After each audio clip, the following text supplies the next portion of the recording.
In the name of the one true God, known to us as the Creator, the Redeemer, and the Sanctifier of the world. Amen.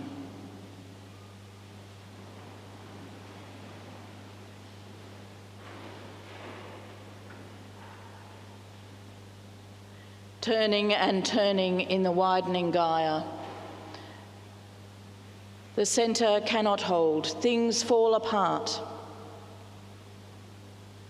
So begins W.B. Yeats's poem, The Second Coming.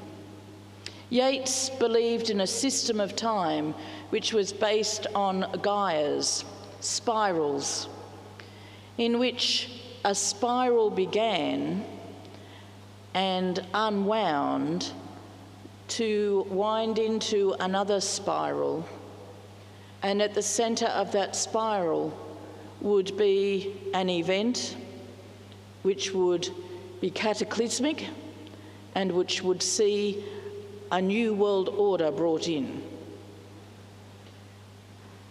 For Yeats, a gyre began with the birth of Christ.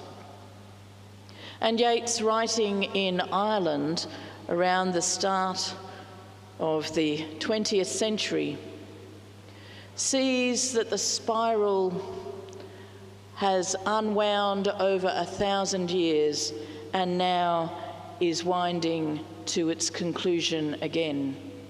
Things fall apart, the centre cannot hold. The blood-dim tide is loosed, he writes. It's a powerful poem, ending with an image which is both beautiful and terrifying. And what rough beast, its hour come round at last, slouches towards Bethlehem to be born. This is no comforting Messiah. This is the opposite end of the gyre. Yeats is writing in a context where there are wars and rumours of war and insurrections. Writing in Ireland at the end of the 1800s and the start of the 1900s, there is turmoil not only within Ireland but within the world. And Yeats, like so many others before and after him, sees this as a sign of end times. This week, as we've heard phrases like the red wave bandied about, the words of Yeats came to my mind as I pondered our readings for this weekend. For the feared red wave doesn't seem that far from a blood-dim tide. And when we're talking about waves, we're also thinking about new COVID waves and other waves, plagues and famines and portents and floods. It's all a bit grim for 8 o'clock on a Sunday morning. But there it is in the scriptures.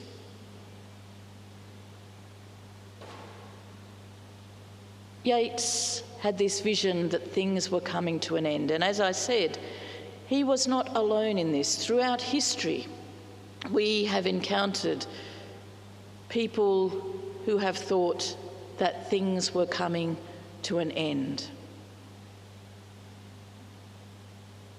I've shared before about being part of a congregation in which there were a number of people who believed that the year 2000 was going to be the second coming.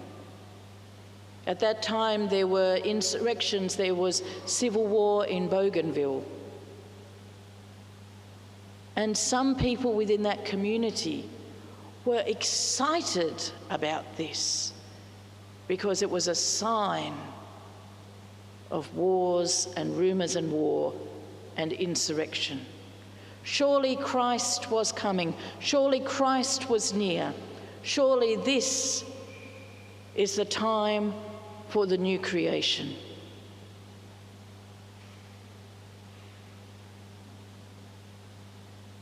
The truth is, as Jesus tells us, we don't know when that will happen.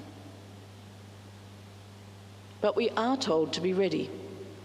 And human history is filled with wars and insurrections and plagues and portents and famines and disasters, because as humans, there are times we get it spectacularly wrong. We do not live, as the writer of the second letter to the Thessalonians encourages the community to live, we do not live doing the best we can. We do not live according to the words of Christ. We do not live seeking always to do the right. Human greed, selfishness, hatred, prejudice, violence, we see it played out time and time again. We see it in Ukraine. We see it in Myanmar. We see it in Iran. We see it. We see it in the prejudice and hatred aimed at people within our community due to race or sexuality, social standing, class, whatever labels we might want to attribute that are not the labels of God.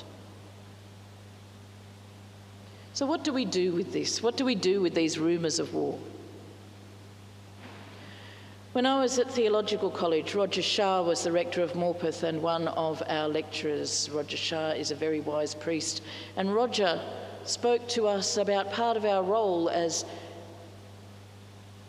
trainee clergy was about keeping the rumour of God alive. And one of my colleagues challenged him and said, "Why are you talking about keeping the rumour of God alive? God's not a rumour. God is truth." Absolutely, God is truth. But Roger said to us, what spreads faster?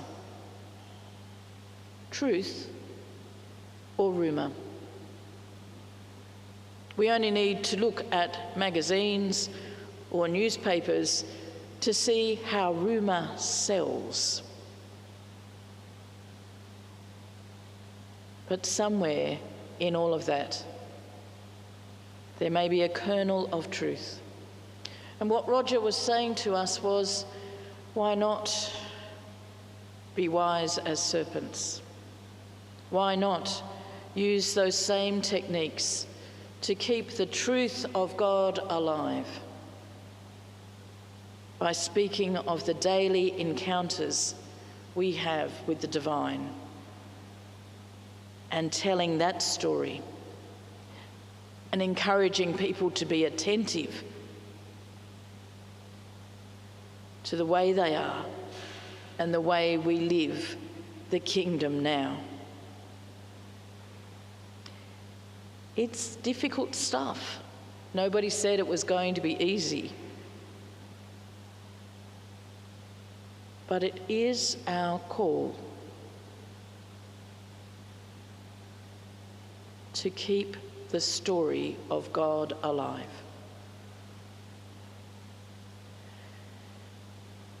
Because people will be fast to believe other rumours. People who say they are me, people who say they come in my name. Last week in the epistle we read about how there were people writing saying that they were Paul, saying that these were new teachings. And Paul says, no, test these things against what you know. We hear the same today.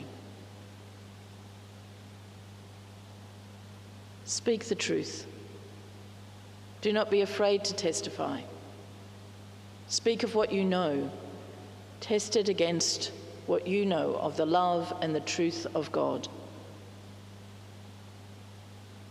And share that. Share that freely. Because these are the things which will speak louder. These are the things that will turn that blood-dim tide.